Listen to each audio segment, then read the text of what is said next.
कारण याचा तो रोशन कुळे ज्याचं किडनी विकल्या गेली त्यातला हा मुख्य सूत्रधार सुद्धा हाच आहे।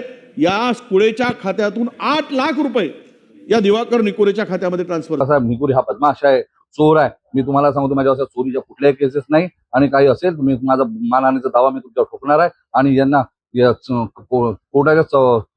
कोर्टाच्या चौघडीमध्ये त्यांना बसवून त्यांना नोटीस देऊन मानहानीचा दावा दाखल। पूर्वी दुसऱ्या पक्षात होता बोयर साहेब, तुम्ही त्याला मला त्या दिवशी सांगितलं ना, आता तिसऱ्या पक्षात गेला, आता सत्ताधारी पक्षात गेला। अरे जरा तपासून तरी माणसं घ्या हो। हा स्वच्छ झाला काय? आता तुमच्या पक्षात गेला हो, त्याला नका घेऊ ना। राष्ट्रवादीत होता, काँग्रेसमध्ये होता, राष्ट्रवादीत गेला, भाजपमध्ये गेला। 130 लोकांना फसवून हा प्रत्येक वेळेस करतो, याच्यावर कारवाई का होत नाही? हा दिवाकर निकोरेला कधी पकडणार आहेत?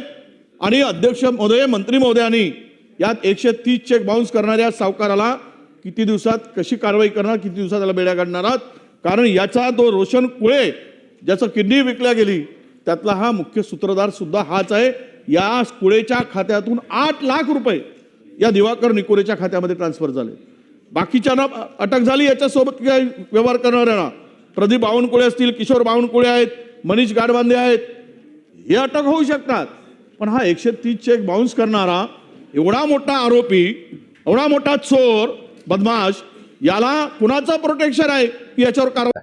दुसरी गोष्ट सांगण्याचं तात्पर्य वडेट्टीवार साहेबांनी काल जे माझ्यावर एलिगेशन लावले की दिवाकर निकोरेवर 130 केसेस आहेत व चेक बाउन्सचे केसेस आहेत, मी त्यांना सांगू इच्छितो ब्रह्मपुरीमध्ये 2013 मध्ये गुंठेवारी प्रकरण झालं। गुंठेवारी प्रकरणामध्ये मी तिथे आरोपी होतो। त्यामध्ये माझ्या काही भरपूर कस्टमरांचे पैसे घेणे देणे होते, काही कस्टमर कोर्टात गेले। धीरे धीरे आतापर्यंत माझ्यावर 70-72 केसेस होत्या चेक बाउन्सच्या। त्याच्यापैकी 90% ते 80 ते 90% लोकांच्या मी केसेस डिस्पोज केले आहेत। डिस्पोज याचा अर्थ त्यांच्या पेड केल्या आणि त्यांनी त्या केसेस मागितल्या। 10, 12, 15 केसेस असतील चेक बाउन्सच्या, तर त्यात सुद्धा कोर्टाच्या म्हणण्यानुसार मी स्टेप बाय स्टेप लोकांचे पैसे परत करून मी आज ते पैसे परत करत आहे। आणि कोणत्याच माणसाच्या आजपर्यंत रिझल्ट लागले नाही आणि कोणाचा रिझल्ट लागू दिला नाही त्याच्या अगोदर मी पैसे न्यायालयाच्या कुठल्या आदेश याच्या अगोदर मी परत केलेले आहे। त्यामुळं वडेट्टीवार साहेबांनी लावून दिलेले हे जे आरोप आहेत 130 चेकचे, हे निराधार आणि मला षडयंत्र रचून मला बदनाम करण्याचा प्रयत्न करतात।